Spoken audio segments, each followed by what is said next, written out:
Ignore करें, इसकी feeling को नहीं समझें। कोई बात नहीं, आप संभालिएगा। पढ़ने के लिए बोलती हूँ क्योंकि तुमको आर्ट का शौक है, फैशन डिजाइनिंग का शौक, जो होगा मैं करवाऊंगी, लेकिन बेटा पढ़ो।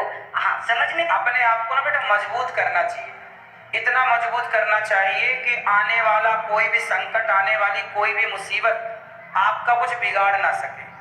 आप इतने मजबूत हो चट्टान की तरह। जब नदी चलती है ना ऊपर से, तो अपनी धारा बनाती हुई जाती है, अपना रास्ता बनाते हुए जाती है, लेकिन जहां रास्ते में से चट्टान मिल जाती है ना, पत्थर, वहां से नदी को रास्ता बदलना पड़ता है। दोस्तों अनिरुद्धाचार्य जी महाराज की परोसरोत्तरी कार्यक्रम है और यहाँ पर ये जो बच्ची को देख पा रहे हैं दोस्तों, ये बच्ची ने अनिरुद्धाचार्य जी महाराज गुरुदेव से कहते हैं कि मैं मरना चाहती हूँ, मैं जीना नहीं चाहती हूँ। दोस्तों आपको सुनकर आश्चर्य लगेगा कि ये बच्ची क्यों मरना चाहती है, और अभी इसका माई का आपने सुनी जो इसके माता जी कहता है कि हम तो सिर्फ पढ़ने के लिए बोलते हैं। तो दोस्तों आज के बच्ची और बच्चे को कैसे रखना चाहिए, कैसे संभालना चाहिए, क्या करना चाहिए, गुरुदेव अनिरुद्धाचार्य के बताते हैं इसके वीडियो आपके लिए इन्फॉर्मेटिव है। दोस्तों ये बच्ची सीधी बोलता है कि मैं मरूंगी, और मैंने कई बार प्रयास किया है मरने का, लेकिन हमें किसी कारण से किसी ने बचा दिया। तो आप मैं भक्तों से निवेदन करना चाहूंगा कि पूरी वीडियो को आप जरूर देखिएगा। हेलो दोस्तों, मैं अपने गुरुदेव बागेश्वर बाबा के चरणों में दंड प्रणाम करता हूँ, सबको नमस्कार प्रणाम जोहार करता हूँ और वीडियो में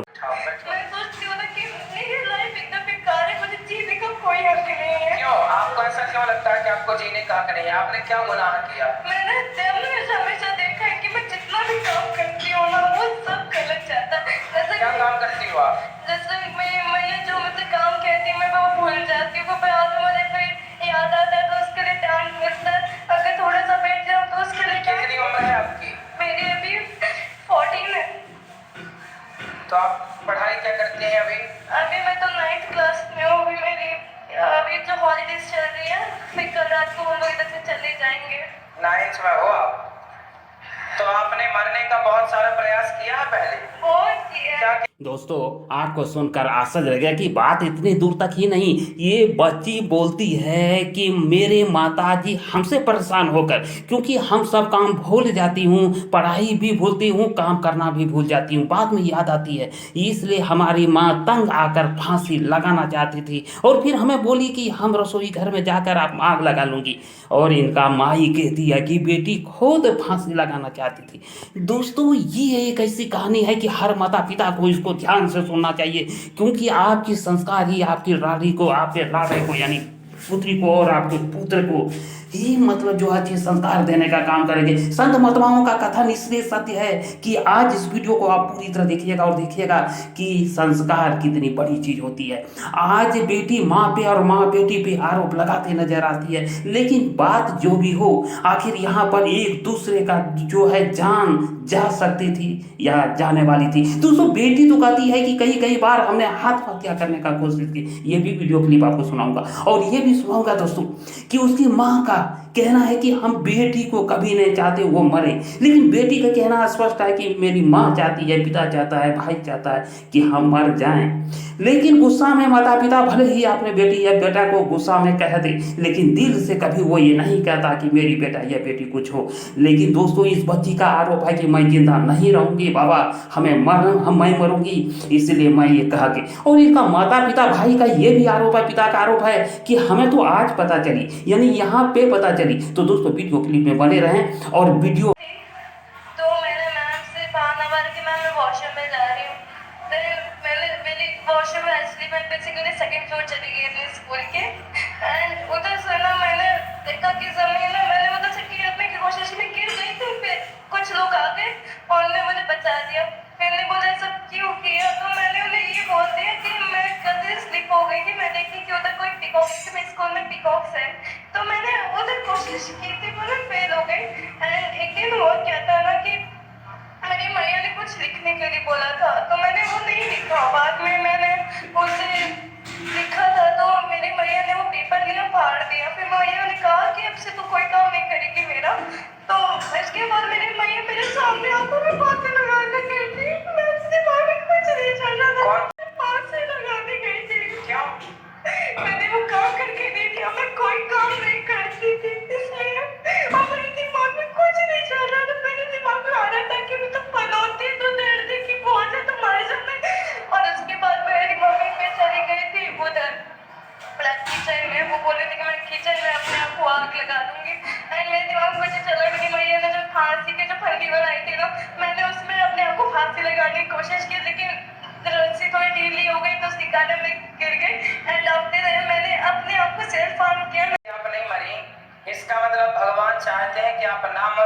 अच्छे से जीवन जियो। भगवान चाहते हैं मैं नहीं जी पाती, मुझे लगता है कि जीना मेरा बहुत हार्ड हो गया।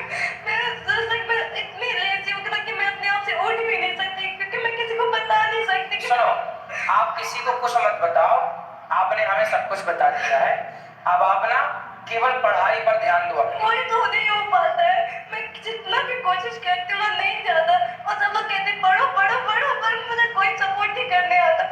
मेरे दोस्त पूछते हैं ना कि जैसे मेरे दोस्तों को एक सिचुएशन पता है, वो लोग मुझे बोलते हैं कि भगवान तुम्हें टीके देंगे, पर जैसे सब लोग कहते हैं कि घर जाना अच्छा होता है, मुझे लगता है कि मेरे घर जाने ही मुझे सबसे बड़ा काम है, क्योंकि अच्छा ये बताओ, मर जाओ तो अगर माँ ये डायरेक्ट कहता कि ये बच्ची ने कई बार कोशिश किया मरने के लिए, इन्होंने खुद बोली कि हम बाथरूम जा रहे थे स्कूल में जिसमें गिर गई, हमको आके बहुतों ने बचा लिया। दोस्तों ये भी कहता है कि माँ ये अपने लिए फांसी लगाने के लिए रस्सी टांगा हुआ था, लेकिन उसमें मैं झूल गई और रस्सी ढीला होने के कारण वो टूट जाती है और मैं बच गई।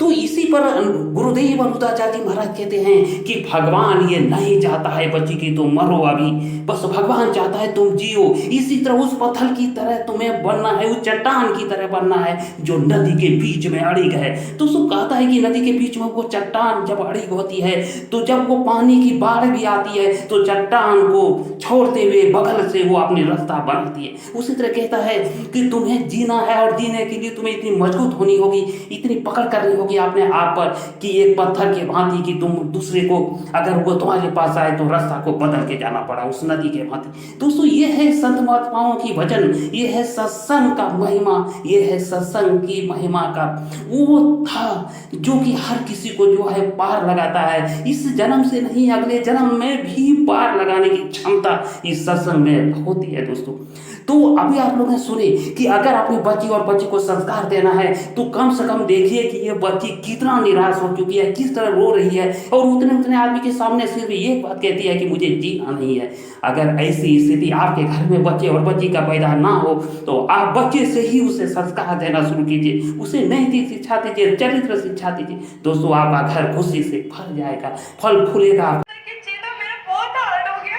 मैं इतनी लेजी हूँ कि मैं अपने आप से उठ भी नहीं सकती, क्योंकि मैं किसी को बता नहीं सकती कि सुनो, आप किसी को कुछ मत बताओ, आपने हमें सब कुछ बता दिया है। अब आप ना केवल पढ़ाई पर ध्यान दो अपनी। कोई तो नहीं हो पाता है, मैं जितना भी कोशिश करती हूँ ना नहीं जाता, और सब लोग कहते हैं पढ़ो पढ़ो पढ़ो, पर मुझे कोई सपोर्ट नहीं करने आता। मेरे दोस्त पूछते हैं ना कि जैसे मेरे दोस्तों को एक सिचुएशन पता है, वो लोग मुझे बोलते हैं कि भगवान तुम्हें टीके देंगे, पर जैसे सब लोग कहते हैं कि घर जाना अच्छा होता है, मुझे लगता है कि मेरे घर जाने ही मुझे सबसे बड़ा काम है, क्योंकि अच्छा ये बताओ, मर जाओगी आप तो ये तो नहीं मिलेगा कि मेरी जैसे कोई बेटी है जो इतना उन्हें तान सताती है। मैं खुश हो जाऊंगी, जब वो खुश होंगी तो मैं खुश हो जाऊंगी। तो आपने अपने मम्मी पापा से पूछा है कि माँ जब मैं मर जाऊंगी तो आप खुश होंगे? उन्हें एक बार कहा था कि तुम मर जाओ। कहाँ आपकी माँ? कुछ नहीं है, मेरी बेटी है ये, कभी कोई माँ सोच सकती है क्या कि उसकी बच्ची मर जाए? पर आपने ऐसा माहौल बना रखा है घर का, इतना नेगेटिव माहौल बना रखा है गुरुजी कि बचपन यदि से वो मर जाएगी तो उसकी जिम्मेदार आप ही तो कहलाएंगे। नहीं, बचपन से इसके साथ कुछ कुछ ऐसा होता है कि मैं नहीं संभाल पाई। पापा इनके कोई भी ड्यूटी से आने के बाद वो जिम्मेवारी नहीं उठाते, मुझे घर भी देखना पड़ जाता था। कोई बात नहीं, सुनो अब आप कुछ भी बोलना छोड़ दो, कुछ भी ना आप बोलना, कुछ भी मत बोलिएगा। वो अपने से पढ़ लेगी, वो अपने से समझदार है, सब हालांकि टैलेंटेड बहुत अच्छी है, पेंटिंग अच्छा कर लेती, कोई भी अब जो हम कह रहे हैं वो आप समझ रहे हैं। हाँ हाँ आपको अब कुछ भी नहीं बोलना अपनी बेटी को, पर आपके पति को भी बोलना कि वो भी केवल इसको लाड़ करो, प्यार करो, हाँ, प्यार तो बहुत ज्यादा करते बस हैं। इसके सिवा। और घर का माहौल तो वो तो देखो आत्महत्या करने का बोल रही है, मेरे को आज पता चल रहा है। सुनो तो अपनी बहन को खेलने क्यों नहीं देते, खेलते क्यों नहीं उसके साथ? अरे गुरुजी हमेशा तो कंप्यूटर में ही रहती है। तो तुम बेटा फिजिकली खेला करो ना, थोड़ा क्रिकेट खेला करो उसके साथ, थोड़ा बॉल जो उसको पसंद हो उसके साथ थोड़ा खेला करो। तुम्हारी बहन अभी छोटी है, हाँ। तुम्हें उसका सपोर्ट अगर सही हो, बेटा वो भी अपनी जगह सही है, छोटी बच्ची है अभी वो बहुत छोटी है अभी, वो 9 साल वो 9वीं पढ़ जरूर रही है पर वे बहुत छोटी है, वो उसको आज सबके प्यार की जरूरत है। आप भाई हो ना, यदि वो मरेगी तो फिर जिम्मेदार कौन होगा? हम ही होंगे सर। इसलिए उसके साथ समय बिताओ बेटा, उसके साथ हंसो, उसके साथ पुरानी बातें करो बचपन की, जो समय बीत गया उस समय को बात करके हंसो, खिलखिलाओ। हंसने से ना दुख कम होता है, शेयर करने से। जैसे उसने मेरे से सब बताया, की तरह इतना मजबूत बनाओ कि आपकी तरफ आने वाला हर दुख रास्ता बदल करके कहीं और से चला जाए, आपका बाली बांका न कर पाए। गुरुजी आपको जो पसंद हो वो कीजिएगा, कोई नहीं डांटेगा, लेकिन पढ़िएगा। पढ़ाई के बिना तो बेटा आप अपंग हो जाओगी। पढ़ाई तो आपका बेस है, सब कुछ पढ़ाई है। वही जैसा एक वो जैसा कि होता है कि मैया का अशुद्धि आता है ना, तो मुझे उधर सबसे ज्यादा डर लग जाता है, क्योंकि खाना बनाना होता है। मेरे जो पिताजी वो बात नहीं, तो खाना मुझे बनाना पड़ता है। तो मुझे इतना हो जाता है ना कि मैं बहुत लेजी, मुझसे कुछ नहीं होता, मैं ज्यादा सो जाती हूँ ना, तो वो नहीं हो पाता है ना। तो जैसे खाना किया, मुझे नहीं पता कि ऐसा कांडे करती है। अगर मेरे जैसे आज चलो आप बात कराओ उससे बेटी से। अच्छा देखो, यदि आप मर जाओगी ना, तो आपने अभी क्या बोला कि माँ ने बोला था कि तू मर जा। भाई ऐसे तो बहुत सारे बच्चों को माँ बाप गुस्से में बोल देते हैं बेटा, तो गुस्से की बात थोड़ी रियल होती है। गुरुजी सुनो, और आपने बोला ना कि हम मर जाएंगे तो हमारे माँ बाप खुश रहेंगे। कोई माँ बाप खुश नहीं रहते बच्चों के ऐसे गलत काम करने से। सुनो, यदि आप मर जाओगी तो क्या होगा, पुलिस आपकी माँ को पकड़ के ले जाएगी और कहेगी कि तुमने अपनी बेटी को मार डाला, उसे परेशान किया। इनकी सारी जिंदगी जेल में सड़ेंगी फिर ये लोग, आपके माता पिता। सीता माता के बारे में जानते हो आप? कौन है सीता माता? राम जी की पत्नी है। दोस्तों, माताओं एवं हमारे भक्तों, जितना है हमारे गुरुदेव भगवान का या गुरुदेव अनुद्धाचार्य का, सभी एक बात ध्यान दीजिए कि अपनी बच्चे का नैतिक शिक्षा और चरित्र पर अगर आप ध्यान ना दिए तो आरोप और प्रत्यारोप इसी तरह चलती रहेगी। भाई कहेगा हमें तो आज पता चली, माई बाप कहेगा कि हमें तो आज पता चली, और पिताजी एक तरफ से रोते रहेगा, और माता कहेगी कि अपने पुत्री के लिए सब माता प्राण देती है, जान देती है। दोस्तों, इससे बेहतर यह होगा कि जब वो बच्चे रहे ना, जैसे ये छोटी सी नन्ही सी प्यारी सी दुलारी सी बच्ची को आप देख पा रहे हैं, इसको इसी जगह से, यहीं से इसको चरित्र और नैतिक शिक्षा मिलनी चाहिए, और इसे मिल भी रही है। हम इसके माता पिता को तहे दिल से धन्यवाद देते हैं और आभार व्यक्त करते हैं कि एकदम नैतिक शिक्षा दीजिए, और इसे वो शिक्षा दीजिए जो कि समाज में ये पत्थर के भांति अड़िग रहे, चट्टान के भांति उस नदी में बीच में ये पड़ी रहे, जो रास्ता पानी को खुद बदलना पड़े।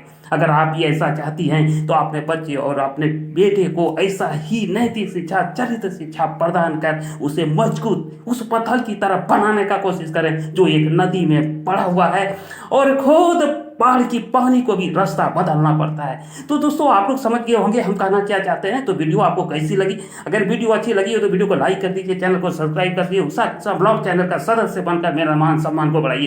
दोस्तों, मिलता हूँ अगला ब्लॉग में, तब तक के लिए जय हिंद, जय भारत।